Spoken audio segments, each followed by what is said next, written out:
ఈరోజు తెలంగాణ రాష్ట్రంలో వారు పర్యటిస్తూ వారికి మద్దతు తెలిపినటువంటి పార్టీలు BJP, TDP, TRS party MLA, ఎంపీలతో వారు విడిగా సమావేశం అవుతూ వారి యొక్క అభ్యర్థిత్వం ఏదైతే ఉందో బలపరచడానికి అన్ని పార్టీలు కూడా వారు విన్నపిస్తూ ఉన్నారు. ఇవాళ రామ్నాథ్ కోవింద్ గారి యొక్క గెలుపు ఖాయమని తెలిసినప్పటికీ కూడా విపక్షాలు అభ్యర్థిని ఇవాళ పోటీకి పెట్టడము, దానికి రకరకాలైనటువంటి భాష్యాన్ని వారు ప్రచారం చేయడం. ఏది ఏమైనప్పటికీ కూడా రామ్నాథ్ కోవింద్ గారు ఒక చాలా పేద కుటుంబంలో ఉత్తరప్రదేశ్లో పుట్టిన వ్యక్తి.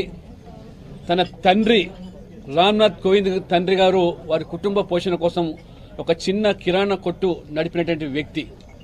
ఆ కుటుంబంలో 5గురు మరి సంతానంలో రామ్నాథ్ కోవింద్ గారు ఉన్నత చదువులు అభ్యసించి బీఎస్సీ ఎల్ఎల్బీ పూర్తి చేసుకొని వారు 91లో భారతీయ జనతా పార్టీలో చేరి లోక్సభ పోటీ చేసినప్పటికీ కొద్ది ఓట్ల తేడాతో ఓడిపోయినప్పటికీ కూడా 94 నుంచి 2 పర్యాయాలు రాజ్యసభ సభ్యునిగా వారు కొనసాగి వారు అనేక పార్లమెంటు కమిటీలో వారు సభ్యునిగా కొనసాగుతూ పార్లమెంటు కమిటీలో వారు అన్నింటిలో కూడా అధ్యయనం చేసి క్షుణ్ణంగా ఒక దళిత మేధావే కాకుండా కేంద్ర ప్రభుత్వం యొక్క మరి న్యాయవాదిగా అటు సుప్రీంకోర్టులో కూడా హైకోర్టులో కూడా వారు సేవలందించారు. వారు ఒక న్యాయ కోవిదుడు, రాజ్యాంగం పట్ల పూర్తి అవగాహన ఉన్నటువంటి వ్యక్తి. రాష్ట్రపతి పదవికి రాజ్యాంగం పట్ల అవగాహన ఉన్న వ్యక్తిగా ఇవాళ అన్ని రకాలుగా కూడా రామ్నాథ్ కోవింద్ తగు అభ్యర్థిగా ఈరోజు అన్ని పార్టీలు గుర్తిస్తున్నాయి.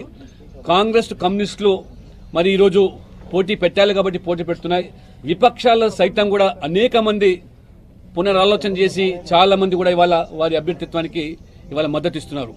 తెలంగాణలో అధికార పార్టీ టీఆర్ఎస్తో తెలుగుదేశం పార్టీ, అదే రకంగా బీజేపీ ఎమ్మెల్యేలు, ఎంపీలు పూర్తిగా మద్దతు ఇవ్వడమే కాకుండా ఇంకా అనేక మంది కూడా మరి వారి అభ్యర్థిత్వం పట్ల మొగ్గు చూపేటువంటి అవకాశాలు స్పష్టంగా కనపడుతున్నాయి. వారు గెలుపు ఖాయం కాబట్టి ఖచ్చితంగా రాష్ట్రపతి పదవికి వారు వన్నె తెస్తారు.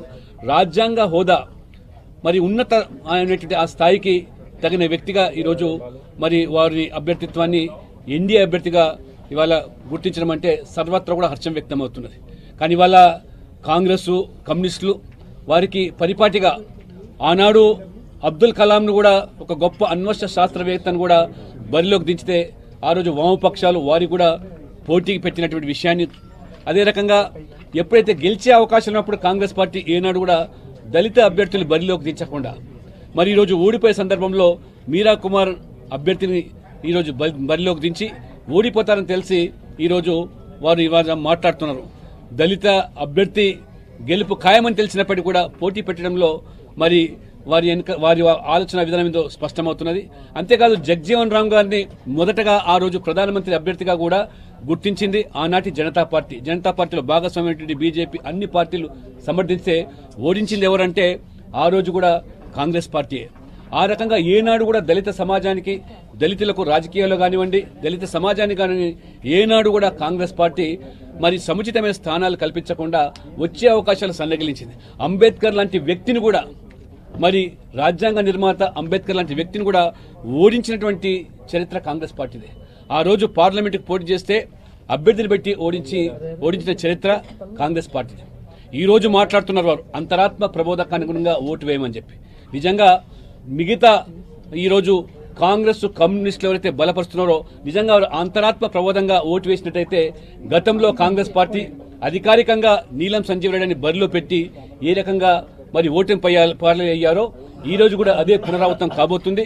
అంతరాత్మ ప్రబోధనంగా ఓటు వేయమని వారు ఇచ్చిన పిలుపును ఇవాళ కాంగ్రెస్ లో ఉన్నటువంటి వాళ్ళు అనేక మంది వాళ్ళ ఆలోచన చేస్తున్నారు. ఆ రోజు కూడా అధికార అభ్యర్థిని నీలం సంజీవ్ రెడ్డిని ఓడించి వివి గిరికి గెలిపించినటువంటి చరిత్ర కాంగ్రెస్ పార్టీది. కాబట్టి వాళ్ళ వారు కేవలం ఉనికి కోసమే పోటీ చేస్తా ఉన్నారు. తప్పే ఇతరత్ర లేదు. కాంగ్రెస్ పార్టీలో ఉన్నటువంటి ఇవాళ ఏదైతే ఇవాళ విపక్షాలు ఉన్నాయో అందులో కూడా చీలికలు చాలా స్పష్టంగా కనబడుతున్నాయి. ఇవాళ రామ్నాథ్ కోవింద్ అభ్యర్థి ప్రకటించిన తర్వాతనే విధిలేని పరిస్థితిలో కావలసుకొని మీరా కుమార్ అనే దళిత అభ్యర్థిని పెట్టారనేటువంటి భావన సర్వత్రా వ్యక్తమవుతుంది. కాబట్టి ఇది వారి పోటీ అనేది ఇది కేవలం వారి ఉనికి కోసం మాత్రమే.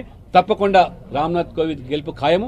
ఇవాళ సమర్థించేటువంటి పార్టీల ఎమ్మెల్యేలతో వారు ప్రత్యేకంగా సమావేశం కావడం చాలా ఇది సుహృద్ముఖంగా ఈరోజు సమావేశాలు జరిగాయి.